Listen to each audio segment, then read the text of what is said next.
কিন্তু সেদিন হঠাৎ, যেদিন বিকেল হতে না হতেই অন্ধকার ঘনিয়ে এলো, আমাদের একরত্তি বাগানের কচি কচি গাছগুলো ভেজা ভেজা বাতাসে উথাল পাথাল হতে থাকলো, আমার হঠাৎই মনে এলো নিবিড় বেদনাতে পুলক লাগে গায়ে এই কলিটি। হঠাৎ মনে হলো প্রচন্ড ঝোড়ো বাতাসে গাছগুলো তো এখনই ছিঁড়ে ছুটে যাবে, তবু যেন ওরা দারুণ আনন্দে আছে। সেই প্রথম বুঝলাম কান্নার সঙ্গে ভালোবাসার একটা নিকট সম্পর্ক আছে, গভীর দুঃখের সঙ্গে আনন্দের। গাছেদের ভালো লাগা, চারপাশের প্রাকৃতিক উল্লাস আর আমার বুঝতে পারার ভালো লাগায় আমি কতক্ষণ বোধ হয়ে জানালার ধারে দাঁড়িয়েছিলাম জানি না। হঠাৎ চমক ফেলল যখন প্রথম বুঝতে পারলাম আমার ভীষণ কষ্ট হচ্ছে, ভীষণ ভীষণ কষ্ট। কি একটা ব্যথা আমার গলার কাছটা চেপে ধরেছে। এরই মধ্যে ঝমাঝম বৃষ্টি শুরু হয়ে গেল। আমার কষ্ট, আমার ভালো লাগা সবকিছুকে ছাপিয়ে বৃষ্টির ধারা আমার সারা শরীর ঝাপটায় ভিজিয়ে দিল। জলের ঝাড় থেকে ঘরদোর বাঁচাতে কখন যে মা জানালা বন্ধ করতে শুরু করেছে টের পাইনি। টের পেতেই জানতে চাইলাম, অভিসার মানে কি মা? মা বললো, অভিসার বার কোথায় পেলে? কেন, তোমার গানে? আমার গানে অভিসার? ও, তোমার অভিসারে যাবো আগমন মানে? হ্যাঁ, ওখান থেকেই। অভিসার মানে যাওয়া, কিন্তু যাওয়া ততটা নয় যতটা যেতে চাওয়া। বলেই মা তার ঘর গৃহস্থালী গুছোতে কোথায় যে উধাও হলো। গমন মানে যদি যাওয়া হয়, তাহলে অগম মানে যেখানে যাওয়া যায় না। অগম শব্দটার মানে বুঝতেই অভিসারের যেতে যাওয়া আর যেতে পারা।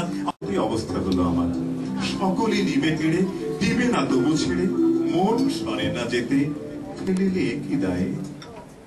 ভিজতে ভিজতেই বুঝতে পারলাম এ কথার আসল মানেটুকু।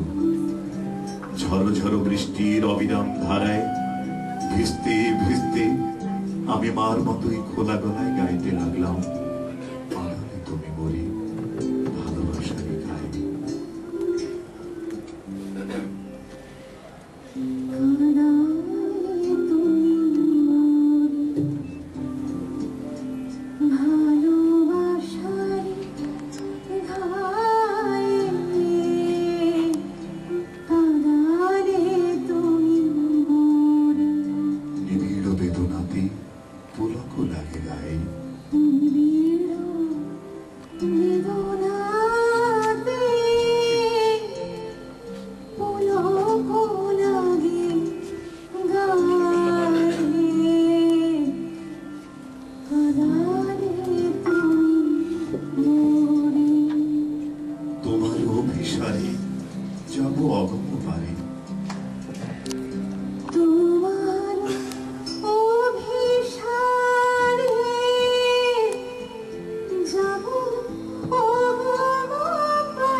জানালায় চোখ পড়তেই দেখি আমার মতো করে মা আমার গান শুনছে।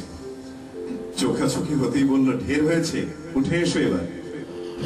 সবসময় ভেজা জামায় ঘরে ঢুকে দেখি বাবা ফিরে এসেছেন। বললেন, বৃষ্টিতে ভিজতে ভিজতে বর্ষার গান এলো না মনে?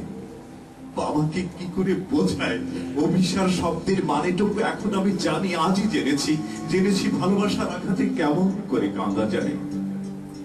এই সব নিয়ে আমার রবীন্দ্রনাথকে আমি এইভাবেই মেঘলা আকাশে, বাদল ও বাতাসে, মার স্নানের শব্দে, সাবানের গন্ধে, বিকেলের মরে যাওয়া আলো অন্ধকারে বারবার পেতে চায়। বছরের পর বছর, প্রতি বছর যতদিন যায়